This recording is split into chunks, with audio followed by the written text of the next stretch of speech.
Hi there. Welcome to You Eaten There. You Eaten There is essentially a standard way for people to create conversations about the restaurant industry in their city. Restaurants can use it to send out tweets that are easily searchable by people looking to go there about stuff that's on special, things that are new, stuff that they like, photos of food.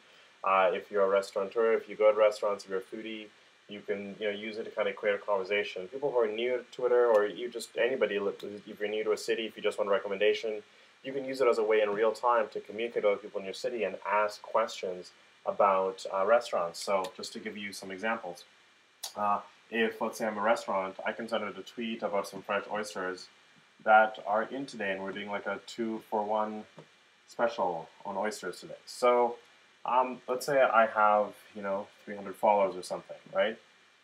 Um, so I can send this tweet to my followers. People can retweet it. The people who are on there at a particular time can get that, and if they're interested, they can come down. But let's say I want to go beyond this. What can I do to kind of create a more standardized search for people to find my tweet? You can use a general tag like restaurants, hashtag restaurants, but that's really broad. You could do like restaurants, Orlando, and if you're in Orlando, for example. But in all of that, you're kind of using a bunch of different terms maybe not everybody's using. So You Eaten There gives you a simple way to do that. It is a standard hashtag format, so it's hashtag and then the abbreviation You Eaten There, which just generally says it's about the restaurant industry. And if I'm in Orlando, I could just do ORL for Orlando. And most of the city abbreviations are 3 letters, and they're just the first 3 letters of the city. So it makes it really easy for people to remember and for you to use. So what does this do? It creates a really vertical way for people to discuss the restaurant industry in that city. So if, as a restaurant, I'm using this hashtag in my tweet, anybody's looking for restaurant deals that evening can just say, hey, you know what, I want to find out all the stuff's going on in the restaurants in my city. They can just have a go to You Eaten There, click on it, or they can do a search on any mobile Twitter client for hashtag YET Orlando, and they can save this because most people would kind of just live in their city, and they'll be able to kind of see that. And your tweet as a restaurant will then be in the stream. You can add geolocation, add the new Twitter places that's been mentioned today, and then people will be able to just go from the tweet, from finding the tweet to the tweet to actually locating you and finding out where your restaurant is. So you get a really nice flow there. And the advantage with Twitter is you can use it for a lot of things. You can take photographs of your food. You can send out tweets about menu items with an attractive photograph of it. So a lot of it's about just having that mobile restaurant marketing.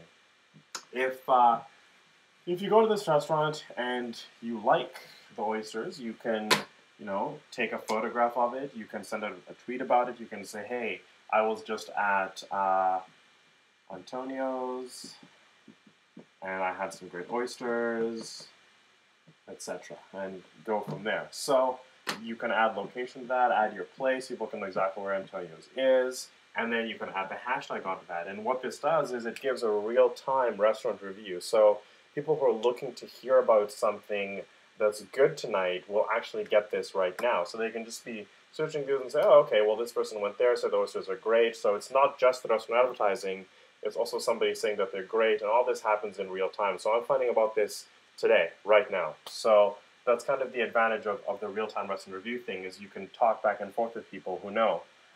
Let's take another example. Let's say I'm new to the city there, and I wanted to find out what a good place to have oysters was. So I could use this hashtag YET Orlando. So let's say, I literally just had 140 followers. I'm new to Twitter. I've got the classic 140 follower number. And all my followers are from another city, mostly because that's where I'm from. And I'm new to this other city. So I could send out a tweet. If I just sent out a tweet saying, hey, what's a good place to have oysters? It wouldn't really be relevant to my tweet stream because most people are, let's say, from Los Angeles or something, right?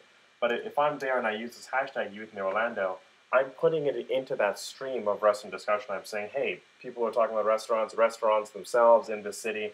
What's a good place for me to go and have some oysters tonight? So using the standard kind of vertical city hashtag, talk about the restaurant industry, gives all the participants a way to just kind of go back and forth and have something that kind of localizes their discussion about the restaurant industry in their particular city. So that's You Eaten There, and that's kind of what it does to give people that chance to conversate around a particular topic localized to their city. So, and then you can add on the places and geolocation to it to just really bring the focus down and say, okay, well, this is where the restaurant is, or this is where I'm having this particular dinner. And if you want to find it, you just click on that on your phone, takes you to the maps, and you're able to head over there. All right? Thanks.